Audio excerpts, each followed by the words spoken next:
जरा सोचिए, एक समय ऐसा आए कि पुरुष पैदा होने ही बंद हो जाए और मेल एक्सटेंशन यानी पुरुषों की पूरी तरह विलुप्त होने की संभावना बढ़ने लगे। ये सोचने में भले ही डरावना लगे, लेकिन साइंटिस्ट की माने तो ऐसा फ्यूचर इम्पॉसिबल नहीं है।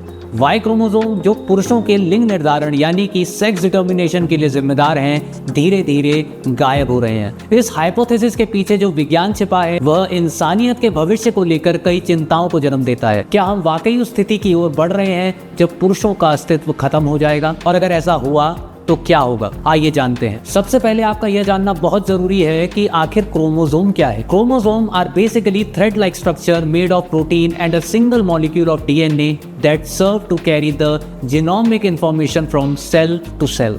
दरअसल ह्यूमन बॉडी में टोटल 46 क्रोमोसोम होते हैं जो 23 पेयर्स में डिवाइड होते हैं।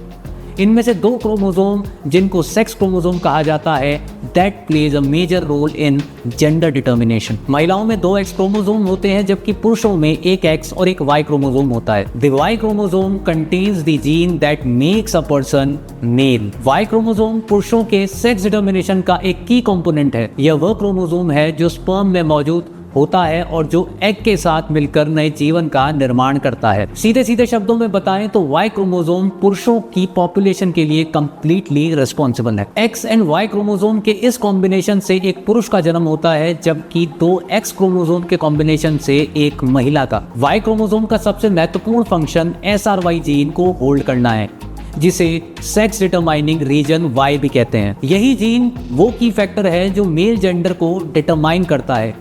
आप समझिए, जब फीटस डेवलप हो रहा होता है उस समय SRY जीन का रोल शुरू होता है।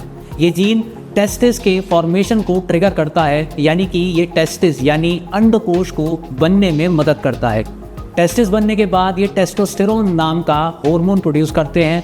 यह हार्मोन शरीर में मेल कैरेक्टरिस्टिक जैसे कि मांसपेशियों का विकास, गहरी आवाज और फेशियल हेयर का ग्रोथ को बढ़ावा देते हैं। इस तरह वाई क्रोमोसोम और SRY जीन मिलकर ये तय करते हैं कि एक डेवलपिंग फीटस मेल होगा और उसके शरीर में किस तरह की विशेषताएं विकसित होंगी। हालांकि सबसे बड़ी चिंता यही है कि वाई क्रोमोसोम अपने आकार में सिकुड़ रहा है। इसकी तुलना एक्स क्रोमोसोम से की जाए तो वाई क्रोमोसोम में जीन की संख्या बहुत कम है और यह समय के साथ घट रही है। यदि वाई क्रोमोसोम पूरी तरह से समाप्त हो जाता है तो इसका मतलब होगा कि पुरुषों का सेक्स डिटर्मिनेशन करने वाला जीन समाप्त हो रहा है। आइए अब हम वाई क्रोमोसोम की हिस्टोरिकल बैकग्राउंड को जानते हैं। इनिशियल स्ट्रेंथ मतलब वाई क्रोमोसोम शुरुआत में करीब 900 एक्टिव जीन के साथ शुरू हुआ था, लेकिन पिछले 166 मिलियन सालों में इसने अपने अधिकांश जीन खो दिए। आज केवल 55 जीन ही बचे हैं। अगर बात करें रिकॉम्बिनेशन की कमी की तो अनलाइक अदर्स क्रोमोसोम, ये वाई क्रोमोसोम जेनेटिक रिकॉम्बिनेशन नहीं करता।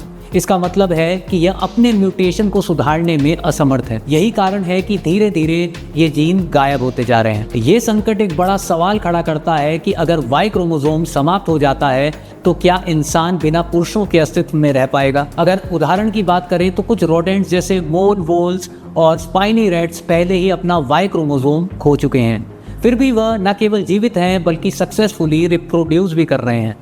यह इस बात का संकेत है कि नेचर में अन्य जेनेटिक मैकेनिज्म भी विकसित हो सकते हैं जो पुरुष और महिला दोनों के अस्तित्व को बनाए रखने में सक्षम है। यह हमें यह समझने का अवसर देते हैं कि जीवन अपने अस्तित्व को बनाए रखने के लिए नित्य नए रास्ते खोज सकता है, भले ही पारंपरिक जेनेटिक स्ट्रक्चर समाप्त हो जाए। अब बात करें चैलेंजेस एंड रिस्क की, तो हालांकि एक नया सेक्स डिटरमाइनिंग सिस्टम इवोल्यूशन के दौरान कुछ चैलेंजेस भी ला सकता है, जैसे कि अलग अलग स्पीशीज के बीच रिप्रोडक्टिव आइसोलेशन जो समय के साथ नए मानव जातियां पैदा कर सकता है। इसका परिणाम यह भी हो सकता है कि इंसान कई विभिन्न प्रजातियों में विभाजित हो जाए, जिनमें से प्रत्येक के पास अपने अपने विशेष क्रोमोसोम होंगे। वैज्ञानिकों का मानना है कि भविष्य में जीन एडिटिंग तकनीक यानी कि क्राइस्पर इस संकट का समाधान पेश कर सकती है। इससे वाई क्रोमोसोम की कमी को दूर करने और मानवता के अस्तित्व को सुरक्षित रखने में मदद मिल सकती है। अब सवाल ये है कि भविष्य हमें किस दिशा में ले जाएगा। इस विशाल सृष्टि में कई प्रजातियां आई और गई, और अगर कल को पुरुष का वजूद भी मिट जाए तो यह एक सोचने वाला विषय है। लेकिन क्या ये सवाल उठाना सही है? आप अपनी राय कमेंट बॉक्स में जरूर बताएं। आजकल इंटरनेट की दुनिया में इस तरह के कंटेंट तेजी से वायरल हो रहे हैं, लेकिन वास्तविकता इससे काफी अलग है। 900 एक्टिव जीन से घटकर 55 जीन्स तक पहुंचने में 166 मिलियन साल लग गए। तो क्या 55 से और अधिक घटने में करोड़ों साल लग सकते हैं? कई बार कहा गया है कि धरती का अंत निकट है, लेकिन इन दावों का कोई ठोस आधार नहीं मिला।